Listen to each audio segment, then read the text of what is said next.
Something funny happened today. Goldilocks was walking in the woods, her little red backpack bouncing with each step. Inside was a snack, a tiny notebook, and her favorite thing in the whole world, a shiny yellow ribbon. Goldilocks loved that ribbon. She used it for everything. She tied it on her hair, she tied it on her bag. Step, step, step, she skipped and hummed along the path. But then, oops, the ribbon slipped right off her backpack, floating down like a silent golden leaf. Goldilocks didn't notice. She kept walking, step, step, step.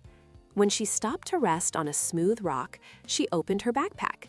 "My ribbon," she said. She looked inside. No ribbon. She looked again. Still no ribbon. Oh no, I lost it. Her shoulders went down, just for a moment. Then she took a slow, deep breath.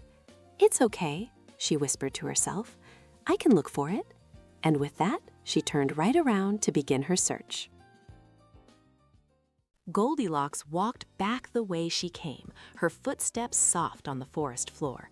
Step, step, step. She looked for her lost ribbon new to bright flowers. She looked by the gnarled tree roots. She looked all along the side of the path, but it was nowhere to be found. She gently rubbed her cheek, thinking hard. Where could it be? Then, through the leaves, she saw a little house. It wasn't too big, and it wasn't too small. It felt just right.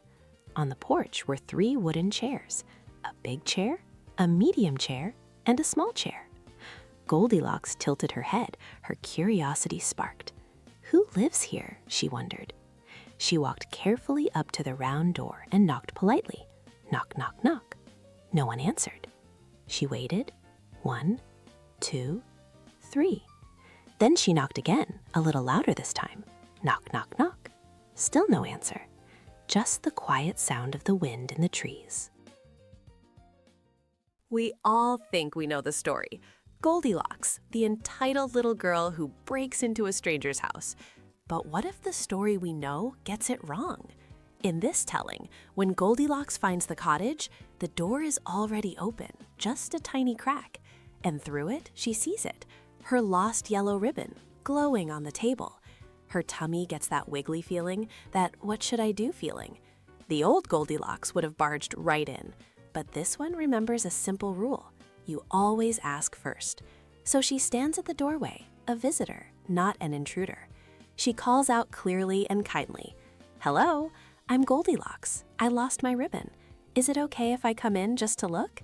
She waits, and then she hears footsteps approaching. The story is no longer about a trespasser about to be caught, but about a polite child waiting for an answer. Just as Goldilocks waited, the door opened, and in walked 3 bears. Not with anger, but with smiles, carrying a basket of fresh berries and a jar of honey. One was big, one was medium, and one was quite small.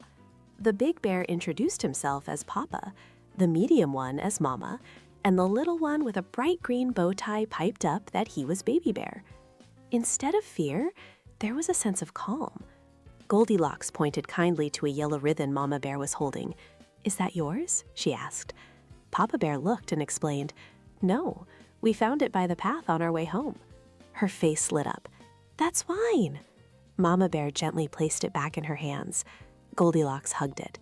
"Thank you. I was so sad, but now I feel better." She looked at the family and smiled. "I'm sorry I almost came in without asking. I'm glad I waited." Papa Bear nodded warmly. "That's the best choice." She tied the ribbon tight on her backpack, a small, bright promise. She waved goodbye and walked home, just as the sun began to set, and everything felt okay again.